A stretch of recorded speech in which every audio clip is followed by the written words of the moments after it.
Good morning, guys. Happy Sunday. A little bit late, slept in. I'm entitled, sorry. 3 videos on a live stream yesterday, plus all the work I did. I was wiped. But another beautiful day today here, supposedly, so I'll get out and get some work done.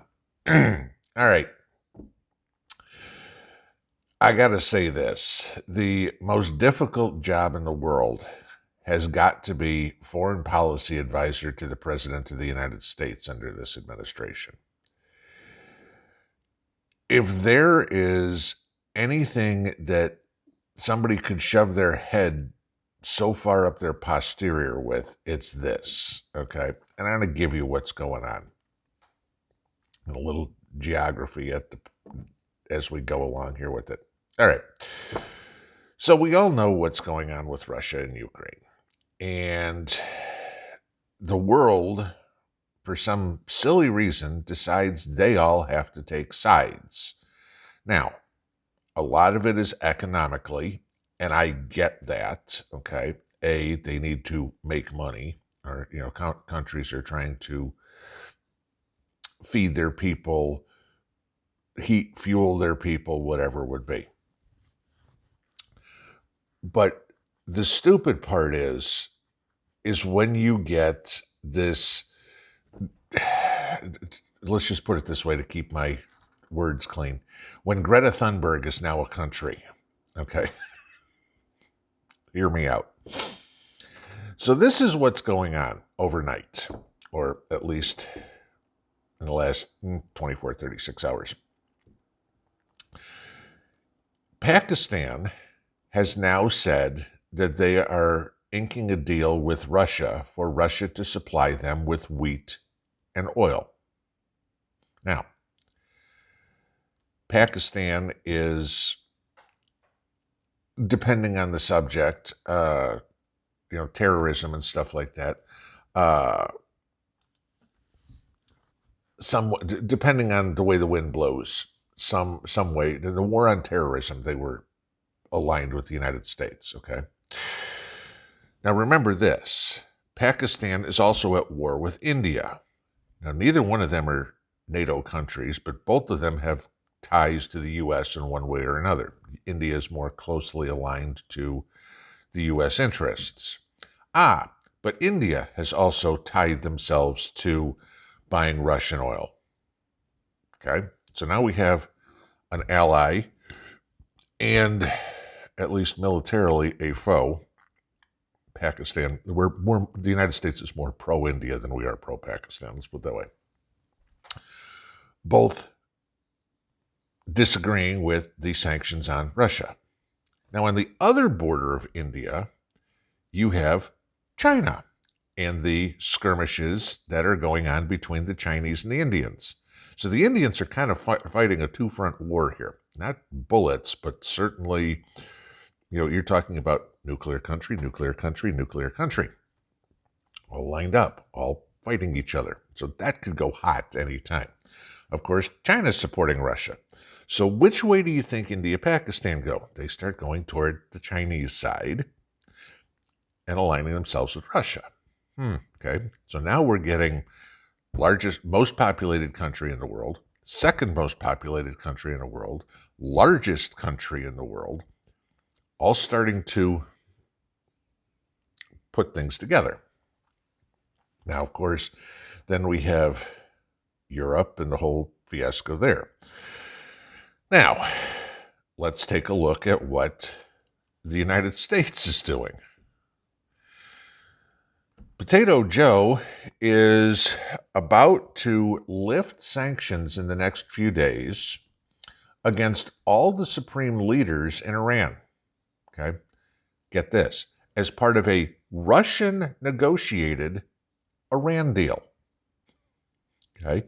So we're going to get in this. We're going to lift sanctions on all these murderers, terrorists, and whatever. And I mean, if you think I'm kidding, go back and read stories on some of these guys of, executing thousands of people for being political dissidents, for being LGBTQ, whatever it would be. And their preferred way of executing people was hanging them from the boom of a crane. Okay? I mean, there's even a story out there where a pregnant woman who was spared the death penalty, instead of the death penalty, she was put in the torture chamber where multiple men beat her silly. Pregnant woman, guys. Okay? These are the people that Biden is going to release sanctions on. Say, okay, this is all right. So Iran, okay? Not exactly a country that I would call, since the late 70s, exactly allied with the United States. So for nearly 50 years, Iran hasn't exactly been the U.S.'s friend at all in any respect. But we need oil, okay? So let's go even further. Okay, mind you, who's Iran allied to militarily? Oh, that would be Russia. Okay. So now let's take a look at what else is going on. Let's throw Venezuela in there. There's another country that pumps oil. Lots of it. This week, the U.S. is going to send a delegation down to Venezuela to meet personally with Nicolas Maduro, the president down there, however sketchy that whole deal is, to negotiate whether or not we will start buying oil from Venezuela again. Okay?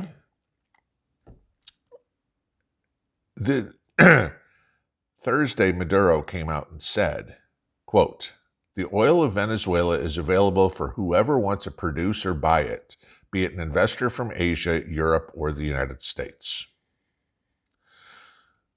Guys, want to take a guess who Venezuela is allied with? Oh, that would be Russia. Want to guess where Russian troops are? Oh, that would be Venezuela. This is how idiotic this is going.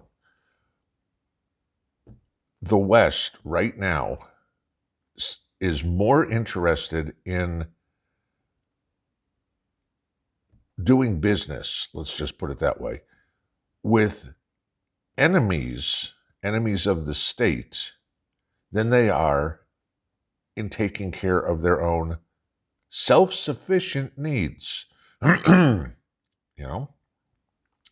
Let's pump oil in the United States. Let's get natural gas from the United States. Let's open up the Keystone Pipeline so we can start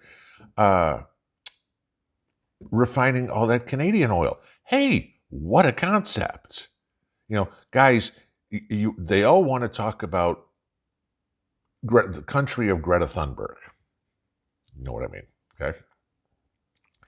It doesn't make a lick of difference in regards to your footprint if you pump a barrel of oil in Iran, if you pump a barrel of oil in Venezuela, or you pump a barrel of oil in Alaska. As for your footprint, global footprint, it does the exact same thing. Okay? The difference is, now, how do you procure this stuff? Oh, you pay for it. So now, U.S. dollars are going to go to Venezuela. U.S. dollars are going to go to Iran. Gee, I wonder where those dollars may wind up going. Do you think there might be a plane that goes to Moscow? You think there's, in a Russian negotiated deal, that Russia didn't come out with any benefit for all of this too? This is how stupid our foreign policy is at this point. Okay. You want to know what the West wants? Okay. We've all heard the stories on, I talked about it in a live stream last night. Zelensky, oh, give me this and give me that and establish a no-fly zone and et cetera, et cetera, et cetera. Like the rest of the world is obligated in his eyes to pay for and do the work that he didn't want to do in the first place. Okay. I don't know, train a military. So his comment was, if you won't establish a no-fly zone, give me planes. Okay. again, U.S. foreign policy, really worried about this because, well, gee, if we give planes and all of a sudden there's a dogfight between a MiG and an F-16 or, whatever. I mean, obviously we're not giving them F-35s. Okay. Gee, that's the U.S. getting involved, regardless of the nationality of the pilot. Okay. Especially if it's Ukraine. Pretty obvious where the planes came from. But the other problem is the Ukrainian pilots, whatever are left, okay, don't know how to fly Western jets. So now the solution has been, and the U.S. is backing this, for Poland to give Ukraine, okay, MiGs. They're retired MiGs, they're older MiGs and stuff like that, because the Ukrainian pilots are trained to fly those. So now you'll have MiG versus MiG combat, all right? However, if you figure out which one is which, that ought to be kind of interesting, the little flag painted on it or something like that at Mach 3 is not exactly easy to see. But why is the U.S. doing this? Because I will tell you this. Hey, Poland, give those MiGs to Ukraine so we can sell you F-35s, whatever planes that the U.S. builds.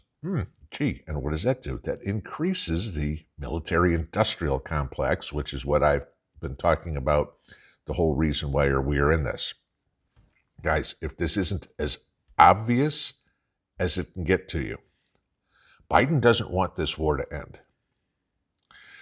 He's doing whatever he can to prolong it, to support Russia so they keep doing this, keep fighting in Ukraine, because it diverts all the attention of the media and the tunnel vision of the U.S. public, so we don't pay attention to the markets, the crime rate, inflation, the southern border, the trucker convoy, whatever it would be. Have you noticed that everything in the news lately, I don't care where you go, print media, television, internet, whatever it would be, is Russia, Russia, Russia. Gee, there's a real change like we haven't heard enough about Russia in the last 5 years, 6 years. Okay? This is all he's doing, is pushing this. And the ones who are going to suffer are going to be us. Because like I said to you guys yesterday, our tax dollars, more U.S. tax dollars than all the other countries combined go into NATO. Where is all the money coming from to defend Ukraine? I guarantee it's coming out of your dollars, okay, or your borrowed dollars. So guess what happens next?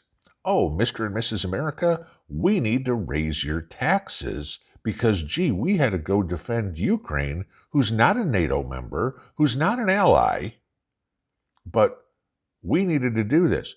Oh, Mr. and Mrs. America, your gas prices are going through the roof because we need oil and we've got to get it. And, Iran wants a lot of money for it, or Venezuela wants a lot of money for it. These aren't exactly friendly countries. This is it, guys. With friends like these, who needs enemies? Pinball out.